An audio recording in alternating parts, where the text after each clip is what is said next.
Nasama. Morning, Mimi.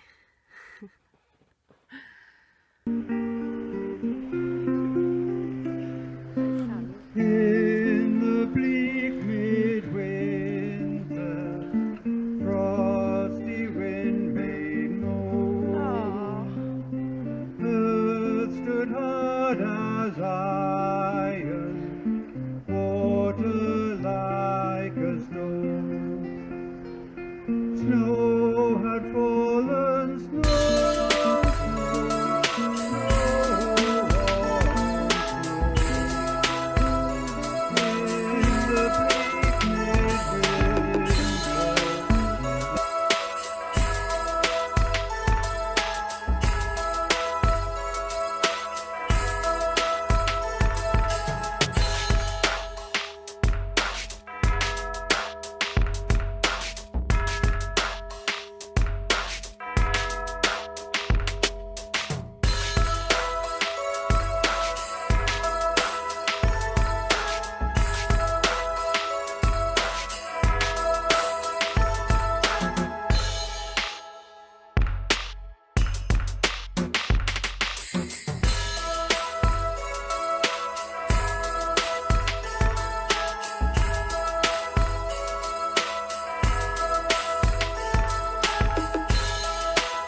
Hi guys, sorry about the lighting by the way, it's really bad. So I just wanted to talk about, I had therapy today and it's really helping. I really like my counsellor, she's really lovely, but I've only got 2 more sessions left, and so sorry, I've been really sick. I've had a cold, and I'm just at the arse end of it now, or whatever. Yeah, so I've got 2 sessions left. I've had 4 already, and I only get 6. She has spoken to my doctor, and my doctor is going to try and get me another 6 sessions with her. But after, if I get those 6 sessions, then after that, there isn't anything else. I'm still not under any psychiatric care. I don't have a psychiatrist, and I really thought that once you got on the therapy list that you would just automatically get it for the rest of your life, but apparently not. I don't understand what they can expect a 35-year-old borderline, you know, who's had borderline a whole life. I don't know what 6 sessions of therapy, of CBT, is gonna, you know, is gonna do. It is really helping me. It really is.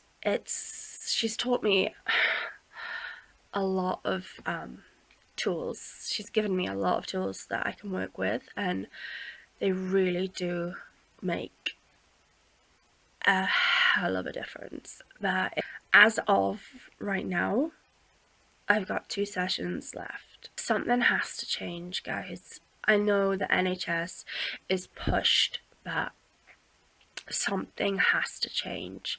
People cannot live like this. There's no way you can recover by just having like 6 sessions of therapy. It's not even the right therapy for borderline, but it was something, you know, and it was something that is useful and has actually helped me. So today I've had quite an off day.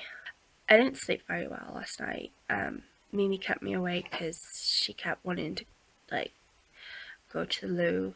She wears nappies now. Only in bed. Her age, it frightens me. It really does. It's such a pointless waste of energy to worry about it because there's nothing I can do. And this is what I learned in therapy today. A lot of my therapy is about my dog because she causes me, well, not her, but the fact that she's going to be 16 on the 1st of February, and it terrifies me. And it's such a waste of energy. I can't change her age. I can't turn back the time. I can't do nothing. I'm not in control of anything. When it's her time, it's her time. It's gonna kill me.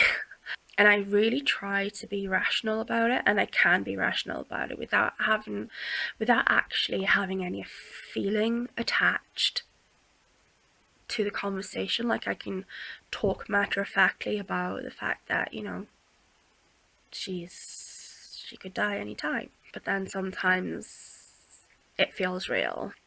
I'm wasting time worrying about something that I don't know when is gonna happen. It's not something I can control. I mean, there is some control, I guess, in the fact that, you know, with animals, there may come a time where you have to put them to sleep, and that is my decision, but I'm not in control of that really because like I wouldn't choose to put her to sleep if she didn't need to be put to sleep, and that is out of my control.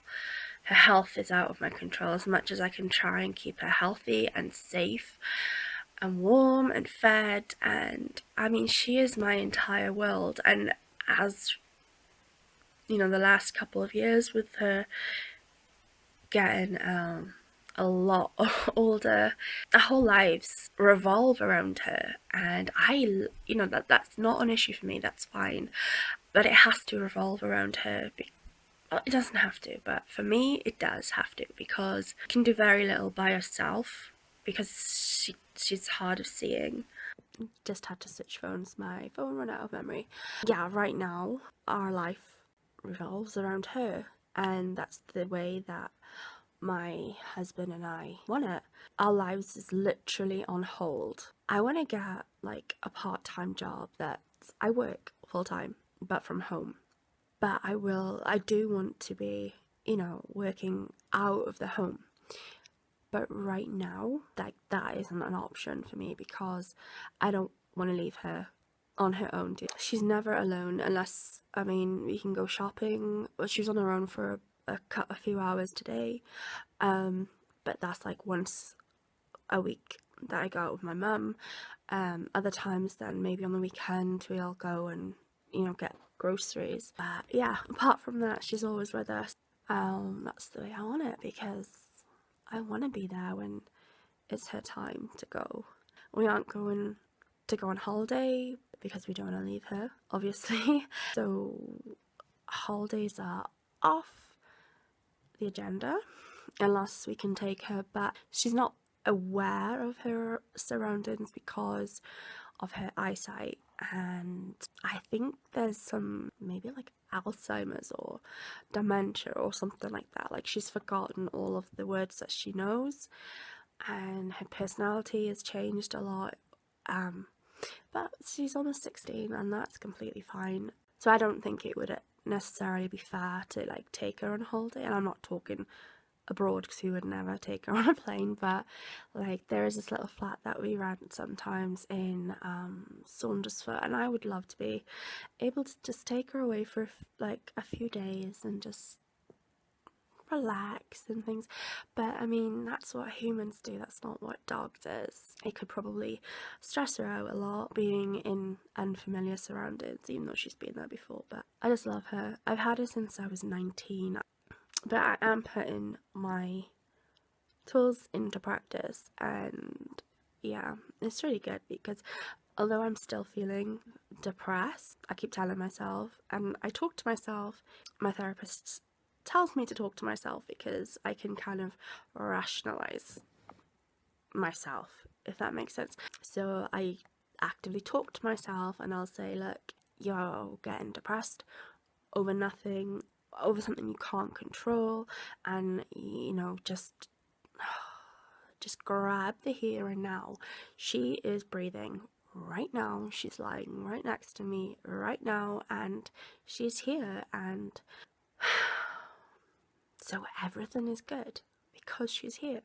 And that's what I gotta keep focusing on, is the here and now, and that's all that's important. So therapy is really helping me. And so today my mum and I went into town after my counselling, and I got some last minute Christmas presents for my cousins, my little cousins, my cousins' children, and my mum and my husband.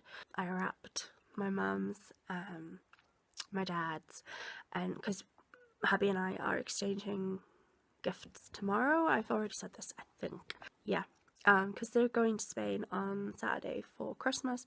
So we're all scattered this year. I hate years like this. Well, I don't actually mind spending Christmas with just me and hubby. I think it's really cozy. But we're actually spending Christmas with my cousin. I'm really excited for that because I haven't spent Christmas with her since we were kids, and I mean, she's got two little ones herself, Ian and Lily. Absolutely adorable.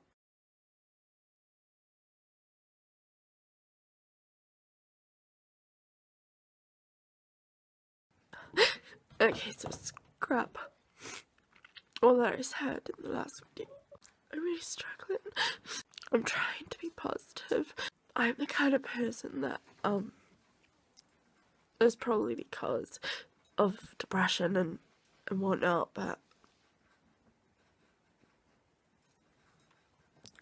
this is totally stupid, but I really just got this overwhelming feeling that I really need to cry and I really need to get it out. I'm the kind of person that thinks all I see the future as is losing people, and getting old. And getting older doesn't frighten me, but I mean, I just don't want to lose anyone. And I know that every single face that I love, one day I'm never gonna see that face again. You know, not just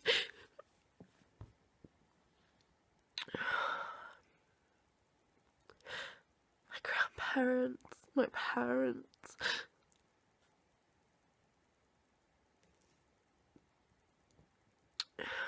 It upsets me, and it's stupid. That's one thing that I've learned in the last few weeks, is not to bottle things. Even if it's stupid and irrational and just doesn't make sense, I would always avoid it. And I would not cry. But I know these are feelings, these are fears that everybody has every now and then, and sometimes you just cry it out. I was just on a call working tonight, and I just looked at a picture, and it was my gran, and God, I love that face. And it's so stupid, but I'm so dreading the day where I never see that face again. I can just see a future as losing one person after another. What's the point in... I'm just really struggling tonight. Don't know if it's hormones or what, but I just want everyone to be happy and to get on. And sometimes, and a lot of the time, my parents and my grandparents don't always get along, and I just wish my family made the most of each other. Because one day, one by one, we're all gonna die. Things change, and that's the thing that scares me. Change. I do not handle change very well. And that's life, that's part of life. Next year there's gonna be a lot of changes. There are changes that has to happen. There's no avoiding them. And they're gonna be great, amazing. Amazing. I don't know what's wrong with me tonight. As you will have already seen, we walked past a priest today at one of the local churches and singing Christmas songs and playing the guitar. I find churches very comforting, and I feel like I really want to connect with this priest, and I'm forming a plan of the changes that I want to make in the system. And I'm going to go to my MP, but I'm also going to go to my church that I saw that priest. It's in the middle of town, and it's huge, and it's got so much history to it.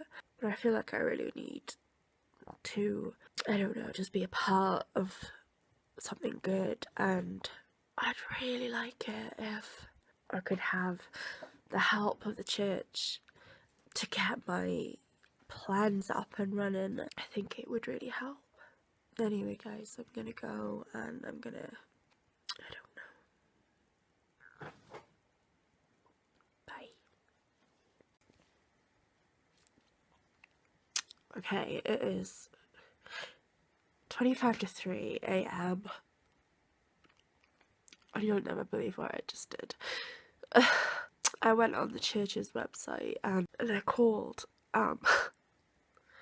I was just expecting that maybe, I don't know, some information on the phone that like opening times, and just, I don't know, I was just expecting a recording message and there was no answer, so it was ringing and ringing, so I just put the phone down, and a few minutes later I had a phone call while I was reading a prayer, and I'm gonna go in, and I'm hoping that, I don't know, I maybe get involved in the church, that it's gonna help. I can't believe he called back. I still can't stop crying.